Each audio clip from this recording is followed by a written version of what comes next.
అసలు గోస్ట్ రైటర్గా చేశారు కదా, అసలు గోస్ట్ రైటర్ అంటే ఏంటి? అసలు ఒక సినిమా రైటర్గా పనిచేసిన గోస్ట్ రైటర్ వర్క్ ఏంటి అసలు?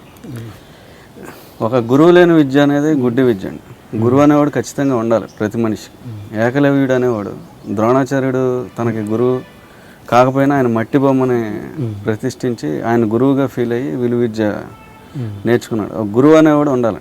గోస్ట్ రైటర్ కూడా ఒక రైటర్ దగ్గర మనం శిష్యరకం చేస్తే అసలు ముందు లెఫ్ట్ ఏంటి, యాక్షన్ రైట్ ఏంటి, ఇట్లా డైలాగ్స్ ఎలా రాయాలి, ఆయన స్టైల్ ఏంటి, ఒక సినిమా ట్రీట్మెంట్ ఏం వస్తుంది, ముందు అసలు దాన్ని ఎలా ఫైల్ చేయాలి, ఒక రైటర్కి ఏమేమి సాధక బాధకాలు ఉంటాయి, ఇలాంటివన్నీ మనం నేర్చుకోవడానికి అవకాశం ఓన్లీ ఒక గురువు అనేవాడు ఉండాలి.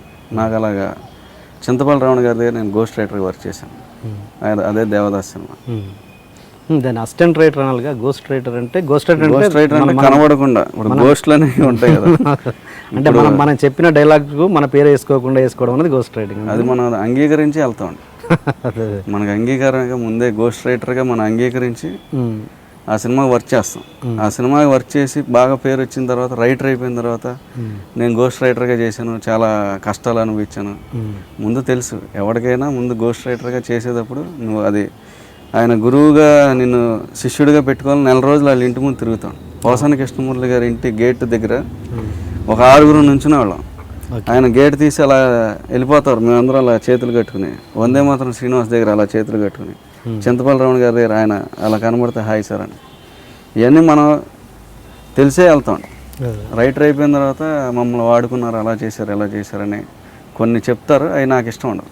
మనం అంగీకరించే వెళ్ళాం. మన పేరు వద్దు సార్, మీ పేరు వద్దండి, మీ దగ్గర శిష్యరేఖం చేస్తాం, మీరు ఎంత ఇచ్చినా పర్లేదు సార్, రూపాయి ఇవ్వకపోయినా పర్లేదు. ఇప్పుడు నా ఇంటి ముందు నేను పొద్దున్నే అలా లేచి బయటకు వస్తుంటే 2-3 అలా నుంచి ఉంటున్నారు. నాకు అప్పుడు నిలబడిన ఆ విషయాలు గుర్తుకొస్తున్నాయి. వాళ్ళతో ఎలా రెస్పాండ్ అవుతారు మీరు? అప్పుడు నాకు 1 month పట్టిందండి. చింతపల్లి రావణ గారితో మాట్లాడాలన్నా, పోసానితో మాట్లాడాలన్నా, కొరటాల శివతో మాట్లాడాలన్నా. అప్పుడు కొరటాల శివ శేషాద్రి నాయుడు అనే సినిమాకి మెయిన్ రైటర్, ఆయన దగ్గర గోస్ట్ రైటర్గా ట్రై చేశాను. 1 month నాకు అప్పుడు పట్టింది. 1 month అంటే చాలా విలువైన సమయం.